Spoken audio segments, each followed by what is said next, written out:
അങ്ങനെ 16 വർഷത്തിന് ശേഷം വീണ്ടും ഗുണ്ടൂർ ഞാൻ നടന്ന സ്ഥലത്തേക്ക് ഫുൾ എക്സൈറ്റ്മെന്റ്.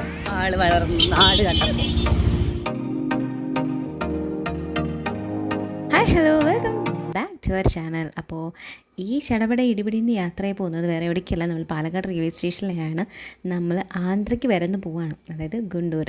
ഈ ചായ പഠിച്ച് വളർന്ന നാട്ടിലേക്ക്. ഈ ചായനൊരു കല്യാണമുണ്ട്, അവിടേക്ക് നമ്മൾ പോവാണ്. പക്ഷേ പോകുന്ന യാത്ര കുറച്ച് ടെസ്റ്റുമാണ്. നമുക്ക് റിട്ടേൺ ടിക്കറ്റോ ഇല്ലാത്തൊരു ടൈമിലായിരുന്നു നമ്മൾ പോയത്. നമുക്ക് അങ്ങോട്ടേക്കുള്ള ട്രെയിൻ ടിക്കറ്റ് കിട്ടി, പക്ഷേ ഇങ്ങോട്ടേക്കുള്ള ട്രെയിൻ ടിക്കറ്റ് നമുക്ക് കിട്ടാത്തതുകൊണ്ട് നമ്മൾ പോണ്ടേന്ന് വിചാരിച്ചു. ഒരു 12:30 വരെ നമ്മൾ പോണില്ല എന്ന് തന്നെ വിചാരിച്ചു.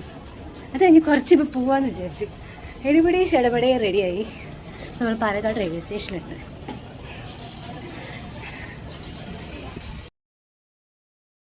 അങ്ങനെ നമ്മൾ റെയിൽവേ സ്റ്റേഷനിലെത്തി. നമ്മളുടെ ട്രെയിൻ വരുന്ന സ്ഥലം നോക്കി നമ്മൾ നടക്കുകയാണ്. എന്ത് കോച്ചിങ് നമ്പർ അങ്ങനെയല്ല എന്താ പറയുക. അതിനുശേഷം നടക്കുകയാണ്. അതിനുശേഷം അവിടെ എത്തി. കുറച്ച് നേരം കഴിഞ്ഞപ്പോഴേക്കും ട്രെയിൻ വന്നു. ഒരുപാട് ലേറ്റ് ആക്കിയില്ല, ട്രെയിൻ വന്നു. ട്രെയിനിൽ കയറി. പക്ഷേ പ്രശ്നം വെച്ചാൽ എനിക്ക് വെച്ചാൽ അപ്പുറം അറ്റത്തും മുറ്റത്തുമായിരുന്നു, അതായത് 2 ബോഗി എങ്ങാണ്ടായിരുന്നു. അപ്പോൾ ഞങ്ങൾ അവിടെ പോയിട്ട് ഇച്ചാൽ, അപ്പോൾ ആ ബോഗീൻ്റെ അടുത്ത് പോയിട്ട് അവിടുത്തെ ഒരു ചേട്ടൻ, മലയാളി ചേട്ടൻ ഉണ്ടായിരുന്നു. പുള്ളിക്കാരപ്പോൾ ഇവിടെ വന്നിരിക്കുകയെന്ന് പറഞ്ഞു. അങ്ങനെ പിന്നെ എനിക്ക് തിരിച്ച് ചായൻ്റെ അടുത്തേക്ക് തന്നെ പോകാൻ പറ്റി. അപ്പോൾ ഞങ്ങൾ 2 പേർക്കും ഒരുമിച്ചിരിക്കാൻ പറ്റി. അതാണ് ഏറ്റവും ദൈവസഹായം. ഇല്ലെങ്കിൽ ഞാൻ പെട്ടേനെ. കാരണം മൊത്തം ഭാഷയൊക്കെ വ്യത്യാസമായതുകൊണ്ട് എനിക്കൊന്നും അറിയാൻ പറ്റുന്നില്ല. അപ്പോൾ ഞാൻ മൊത്തത്തിൽ ടെൻസ്ഡായിരുന്നു, എന്ത് ചെയ്യാൻ പറ്റും എന്ന് ആലോചിച്ചിട്ട്.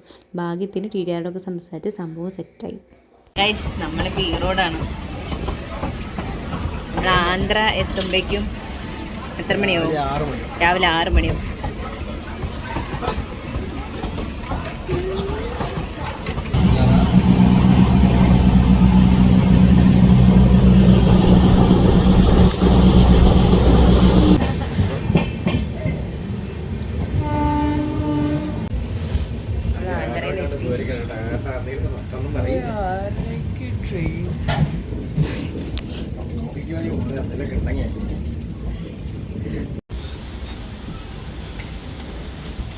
അങ്ങോട്ട് നോക്ക്. അങ്ങനെ 16 വർഷത്തിന് ശേഷം വീണ്ടും ഗുണ്ടൂർ, ഞാൻ പഠിച്ചു വളർന്ന സ്ഥലത്തേക്ക്.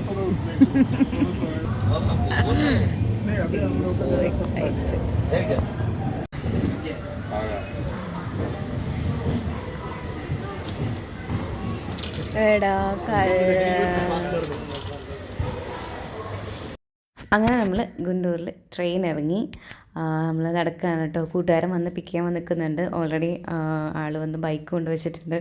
നമുക്ക് ഈ ബൈക്കാണ് സംഭവം. ബൈക്ക് എന്ന് വെച്ച് കഴിഞ്ഞാൽ അത് ഭയങ്കര ഒരു ഹൈലൈറ്റ് ബൈക്കായിരുന്നു, പക്ഷെ എനിക്ക് കാണിക്കാനൊന്നും പറ്റിയില്ല.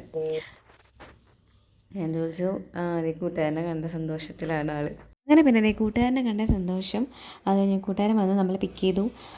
ആളുടെ വീട്ടിലേക്കാണ് കേട്ടോ പോകുന്നത്. അപ്പോൾ പോകുന്ന വഴിയിലെ കാഴ്ചകളാണ് നിങ്ങളെ കാണുന്നത്. ഇച്ചാൻ തന്നെ അവിടെ ഇവിടെ ഓരോ സ്ഥലങ്ങളുണ്ടെന്നൊക്കെ പറയണം.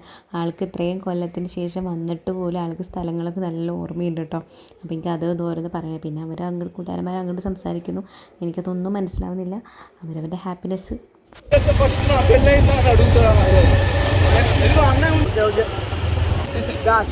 നമ്മുടെ കടയ്ക്ക് പോവാ. ഫുൾ എക്സൈറ്റ്മെന്റിലാണ്. ഇത്ര വർഷങ്ങൾക്ക് ശേഷം ആള് വളർന്നു നാട് കണ്ടപ്പോ.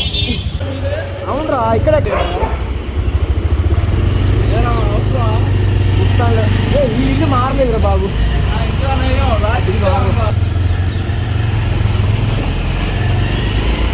അതേതി കാണാണ് കാണുന്നെ. ഇതാണ് అది కాదు, అక్కడ కాదు. അമ്മയ്ക്ക് കാണാം. ഇതാണ് ഞങ്ങളുടെ കട. എവിടെ? ശ്രീനിവാസ ജ്യൂസ് സ്റ്റാൾ എന്നുള്ളത്, അതാണ് നമ്മുടെ കട. സ്റ്റെപ്പ് കയറി മേലെ പോകുമ്പോൾ മെഡിക്കൽ ഷോപ്പ്, ഈ മേലക്കൂടെ കയറും. ഇതൊക്കെ ഇവിടെ ഫുള്ള് ഹോസ്പിറ്റൽ. ഇത്ര വർഷശേഷം പോയിട്ട് പോലും ഇച്ചാൻ അവിടുത്തെ സ്ഥലങ്ങളും കാര്യങ്ങളൊന്നും മറന്നിട്ടില്ല കേട്ടോ.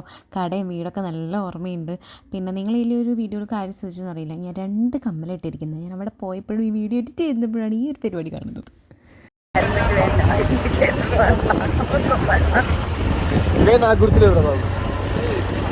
അങ്ങനെ പിന്നെ അതായത് കൂട്ടുകാരൻ്റെ വീട്ടിലെത്തി. ഇച്ചാൻ ടൈം കിട്ടുമ്പോൾ ചെറുപ്പത്തൊക്കെ ടൈം കിട്ടുമ്പോൾ ഒക്കെ ഈ ഒരു ഫ്രണ്ടിൻ്റെ വീട്ടിലാണ് എപ്പോഴും വന്നിരിക്കാറ്. അപ്പോൾ ആ ഒരു സ്നേഹമാണ് നിങ്ങൾ കാണുന്നത്. അമ്മ തന്നെ അടിപൊളി സ്നേഹമാണ് കേട്ടോ അമ്മയ്ക്ക്. പിന്നെ അവർ സംസാരിച്ചുകൊണ്ട് ഇന്നും ഞാനപ്പോൾ ഭക്ഷണമൊക്കെ കഴിച്ച് നമ്മൾ ടെറസിൻ്റെ മേലേക്ക് ചുമ്മാ പോവാൻ കേട്ടോ. ഭക്ഷണം കഴിച്ചു. ഭയങ്കര സ്നേഹവും. പക്ഷെ എനിക്ക് എന്താ പറയുക, ഇവരുടെ ഭാഷയൊന്നും അറിയാത്തതുകൊണ്ട് ഭയങ്കര സ്നേഹം കേട്ടോ, ഭയങ്കര സ്നേഹം. വിളിച്ചാൻ അവിടെ നല്ല തെലുങ്കിൽ നൈസിൽ കത്തുണ്ട്. അപ്പോൾ ഇവർ പറയാം ഇവിടെ ആരെങ്കിലും വരുമ്പോൾ ഒക്കെ അവർക്ക് വേണ്ടിയിട്ട് ഡ്രസ്സൊക്കെ മേടിച്ചു വയ്ക്കും. പക്ഷേ എനിക്ക് സാരി മേടിച്ചിട്ടുണ്ട്. അപ്പോൾ ഇച്ചായന് ഷർട്ടും ധോത്തി എന്താ വേണ്ടതെന്നൊക്കെ ചോദിച്ചുകൊണ്ടിരിക്കുകയാണ്. നല്ല രസമുണ്ട് സംസാരം, അങ്ങോട്ട് കേൾക്കാൻ നമുക്ക് മനസ്സിലാവും. തമിഴാണെങ്കിലും ഹിന്ദി ആണെങ്കിലും കൂടി ഓക്കെ, ഇംഗ്ലീഷ് ആണെങ്കിലും ഓക്കെ. പക്ഷേ തെലുങ്ക് എനിക്കൊന്നും അറിയണില്ല. ചില സംസാരങ്ങൾ നമുക്ക് മനസ്സിലാവുന്നുണ്ട്, പക്ഷെ അല്ലാണ്ട് എനിക്കൊന്നും മനസ്സിലാവില്ല. ഈ വീഡിയോ ഞാനിവിടെ വെച്ച് വൈൻഡപ്പ് ചെയ്യാണ്. കാരണം വെച്ചാൽ താഴെ നല്ല സംസാരം നടക്കുകയാണ്. കണ്ട സന്തോഷം, പിന്നെ കുറേ വർത്തമാനങ്ങൾ. തെലുങ്കായതുകൊണ്ട് എനിക്കൊന്നും മനസ്സിലാവില്ല. ഞാൻ ട്രാൻസ്ലേറ്റ് ചെയ്ത് തന്നുകൊണ്ടിരിക്കുകയാണ്. അപ്പോൾ ഞാൻ ഈ വീഡിയോ ചെയ്ത് വൈൻഡപ്പ് ചെയ്യാണ്. കല്യാണ വീഡിയോ കാരണം നെക്സ്റ്റ് വീഡിയോ ഇട്ടിടാം. അപ്പോൾ നെക്സ്റ്റ് വീഡിയോ കാണുന്നവരെയും എല്ലാവർക്കും ബൈ ബൈ.